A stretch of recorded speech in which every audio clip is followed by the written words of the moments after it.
We're in Barcelona and we've been riding the all-new Ducati Streetfighter V2. Stay tuned and welcome to 1000 PS.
Crazy in what times we live.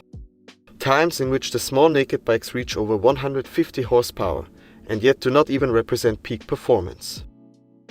This is the case with the new Ducati Streetfighter V2, which is actually a punch in the gut of other manufacturers. As already mentioned, a street fighter with just under 1 liter of displacement and 153 horsepower is not the maximum that Ducati offers in the naked bike segment.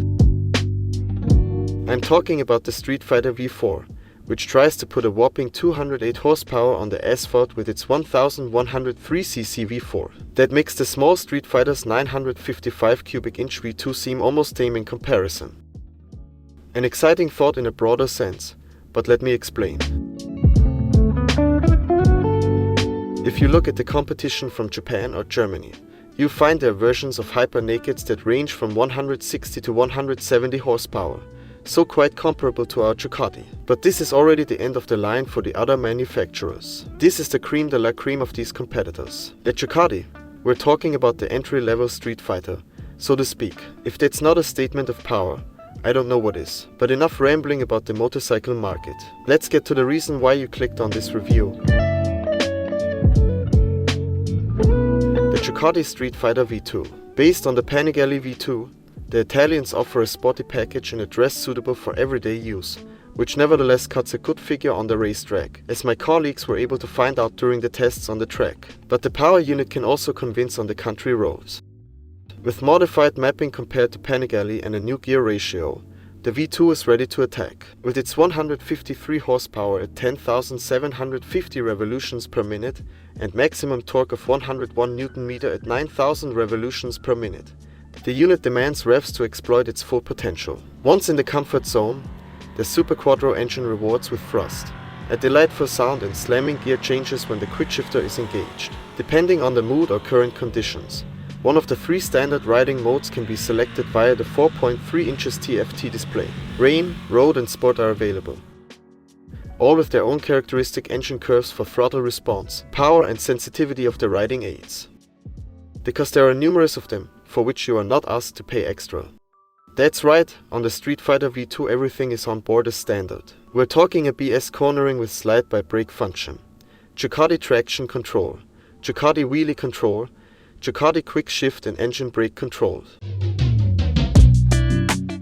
What would good electronics be if the suspension tuning didn't fit? The Showa upside-down fork and the Sachs shock absorber ensure with their perfect adjustability that the Streetfighter V2 becomes a competent everyday ride.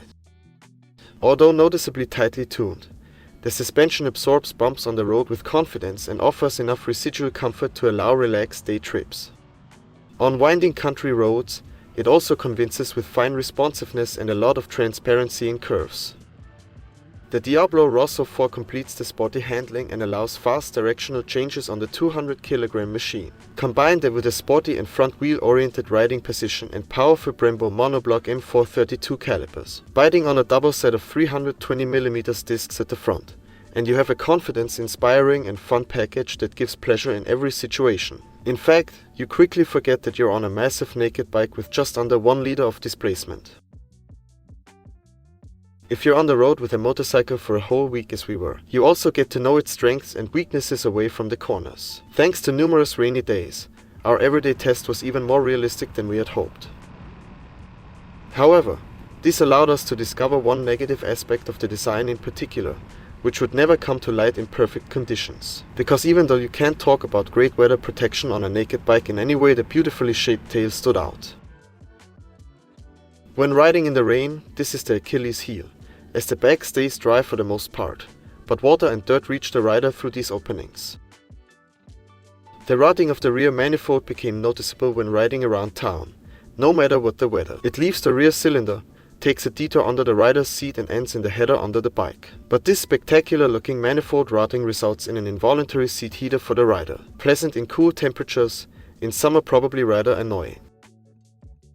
Finally, we were also annoyed by the lack of a fuel gauge. Ducati didn't even install a remaining range indicator, which is why you'll be surprised by the orange glow of the reserve light sooner or later.